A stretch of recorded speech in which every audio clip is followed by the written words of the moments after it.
there are corrections for occurrence or an update that's needed, that must be done immediately, and you can do it as many times as necessary. Okay?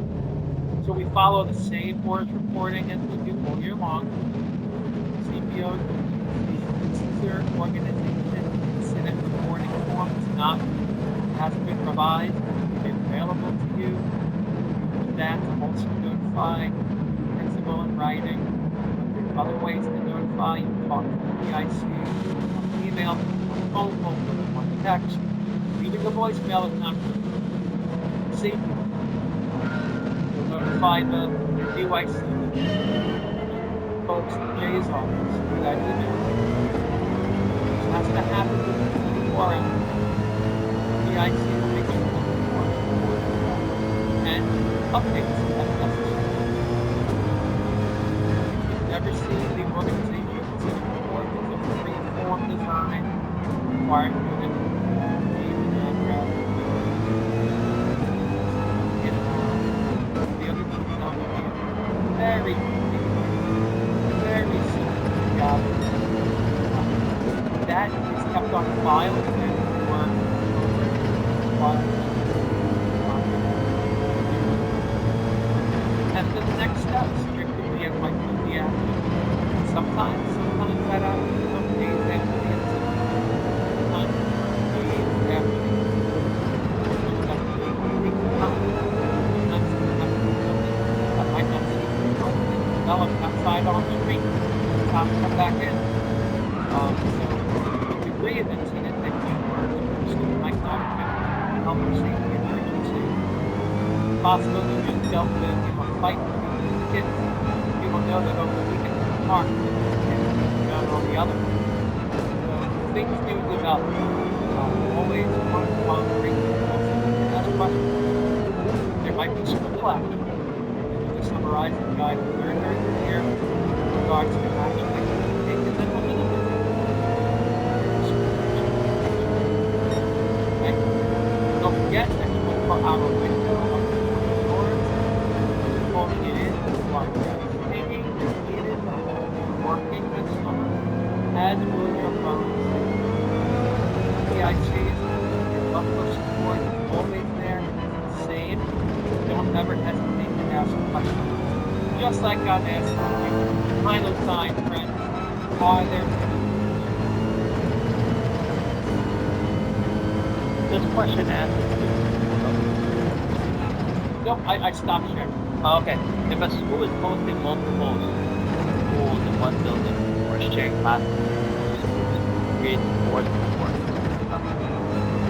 That's a great question. What was the building scope all of So, let's just say Sheepshead Bay and Madison together.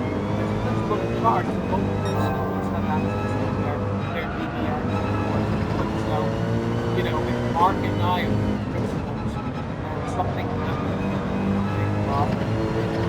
I still have points of contact there. Mark doesn't have his report against me. Or my point of contact when I'm worried. Mine. So for those principals in charge, it's the same way as it is long. Some of you might be in standalone schools all year long, and then in the summer, it's the first time that you will co-located. All you need to know is that it requires a lot more communication, a lot more collaboration. There's a parents report, the leaders of the school and the child belongs to. Now, for our DYC department, you're communicating with the principal in charge of the building that you're in, and depending on the situation, will guide you.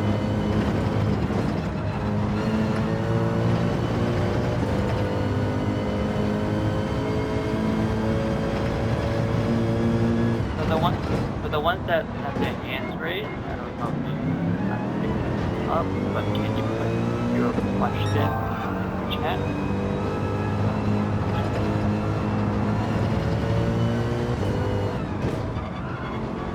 And let's remember that on your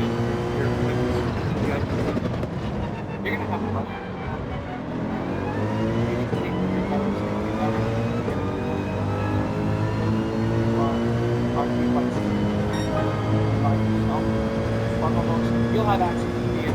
well. In fact, get the contact person, and you can funnel questions through Jay, Robert, what have you. They'll engage with you and get another gather. There is a question that keeps coming up is where can I find out this types of ID acceptable for entering trucks? So we outline that in the technical description. So we go over the safety plan. But remember, we have procedures in place if someone doesn't have it. So, I would say their 30-year-old blockbuster video card probably not their ID, but if they walk in, they only have like a phone. So I would treat that as not having ID. Try to figure out.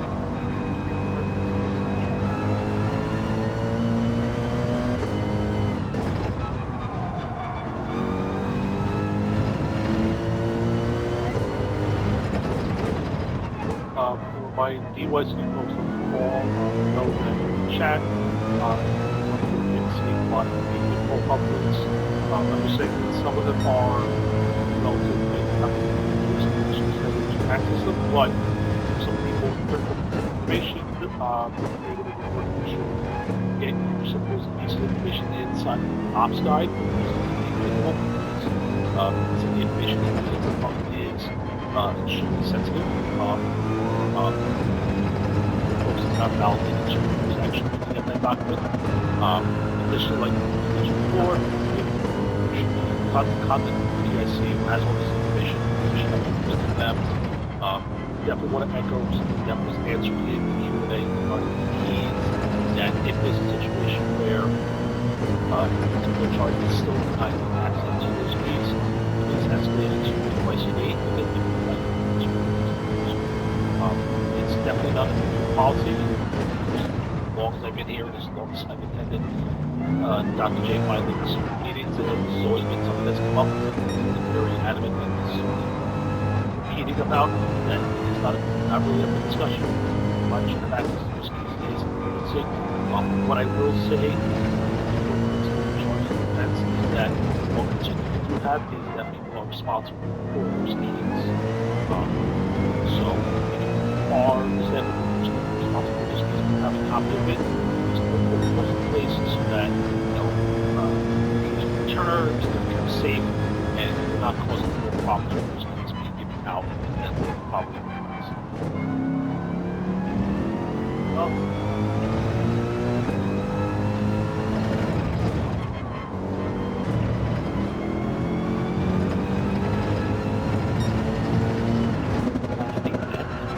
Much it. Victor keeps asking for apps. I'm not too sure what does that mean. Can that back? Elaborate on what you mean. He must have weighed with us before in regards to specific radios. As you know, Dr. J was talking about specific radios that most of the schools don't have access to. I would say, Dr. J, correct me if I'm wrong, if you're part of the building response team, those radios you should use the same as the schools. And this is a specific reason why they should have those, what was talked about. For their own use, those radios say, hey, someone's picked up, or hey, so-and-so, down to the office. Your regular radios are fine, but any folks who's part of the response team, part of the safety team on the school level should license for use. 100%. Providers, we're not asking you guys to, for your general day-to-day use, your regular use, to buy these specialty radios, that's fine. But for safety reasons, should you want them. And I would just add that, the only thing that we cautious providers camping radios. Someone needs to be you're in that bike the radio big people are hearing, not the right people. So at least one person will have camping one for, I want pepperoni on my pizza, or someone sent Robert down to Daddy's here. But someone just got a radio.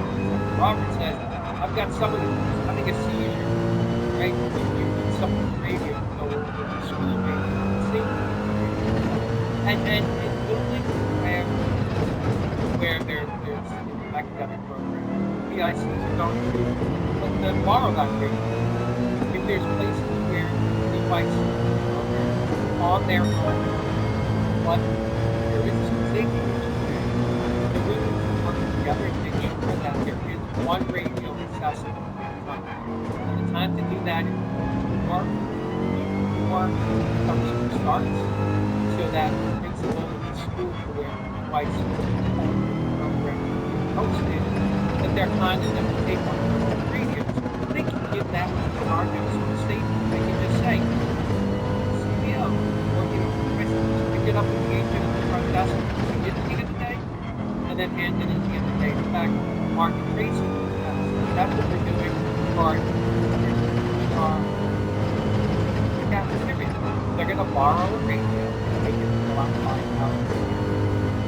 They'll borrow it, they'll submit it to the desk at the end of the day, and pick it up, and they'll take care of it.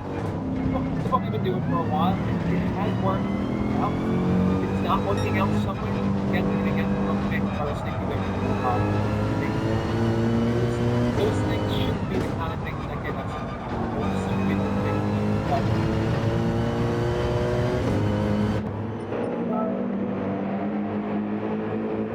Just lost me there. I think to add a few points in, and so I want to touch on points that Jay had mentioned.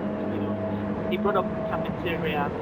So previously in the past, we've had incidents because of incidents with the large community. So students, being at the cafeteria or the playground. So I'm asking all stakeholders to be vigilant. Have a large convening of students. Typically, this will be during the enrichment portion of the day. You should be very vigilant of all students. Ensure that you have staff, looking and having eyes on all students again during large convening. So that's one point. The other point I'd like to make is that there is a collaborative planning tool, and in fact that was that, but I'm sure folks are still on board. Leverage the collaborative planning to highlight your safety protocols, to highlight how you need to communicate when all that your project finding has caused arriving. Use that collaborative planning to even topic of key as well. Utilize your time so that when you're collaborating, you're filling out the collaborative planning to ask all these questions. This is why we have that collaborative planning tool and that session together. So ask about your kids, and clearly if you don't have a favorable response, don't just say, oh, let me escalate, but understand the interpretation or pushback or reasons why, the polite manner, why, the phone is not willing to give access. See if you can resolve on your own, but if you cannot, then you escalate. And when you escalate, you are explaining this why here there's no other possibility to resolve as well. But so those are my 2 points. I felt the training went very well, and I'm asking and hoping for a fantastic summer. But again, watch out for large convening and utilize collaborative planning tools.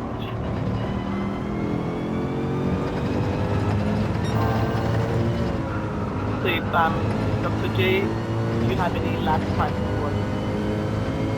only if you can hear me. No, actually, Yes. yes. You just said all right. We hope you all have a wonderful school year. Have a couple classes. We're always going to be here for you. Please not have a focus. Raise your hand if you need any help. And Thank you, Dr. Finley. And CYCD, any parting words? No, I'll open it up to anybody else for definitely, as Angela said, planning to do its best. I know that some folks are planning on having the regular after school program stop on this Friday. So it is good practice that next week, while things are more calm, to make sure we're talking to who's in charge, getting those meetings in place, having those discussions beforehand, so that day one, everybody knows what is happening, where to go, who to speak to. And as always, again, if you have any questions, the side, the SK question program manager, if they are ready to support, then reach out to me. But again, echoing all what was said here, making sure that folks are utilizing the resources in the sense, the operations guide as well. And thank you very much for Thank you. And because we have Office of Nutrition Services, Martial and Action, do you have any parting words? It's okay if you don't. No, I'll just speak briefly. I don't know if Tracy has anything to say. This was a very thorough understanding of all the protocols that take place in regards to it. And I definitely have a new lens in regards to everything that takes place behind the scenes as far as safety. This is the first training in this regard I've ever been on, and I've learned a whole lot about the lockdowns and things of that nature. So I thank you all.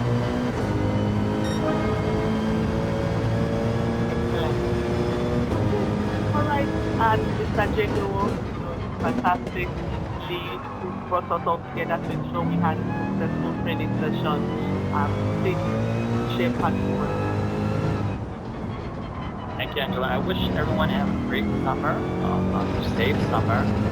So please enjoy the day. It's really nice out today. All right. Good seeing everyone. And take care. Thank you, everyone. Bye.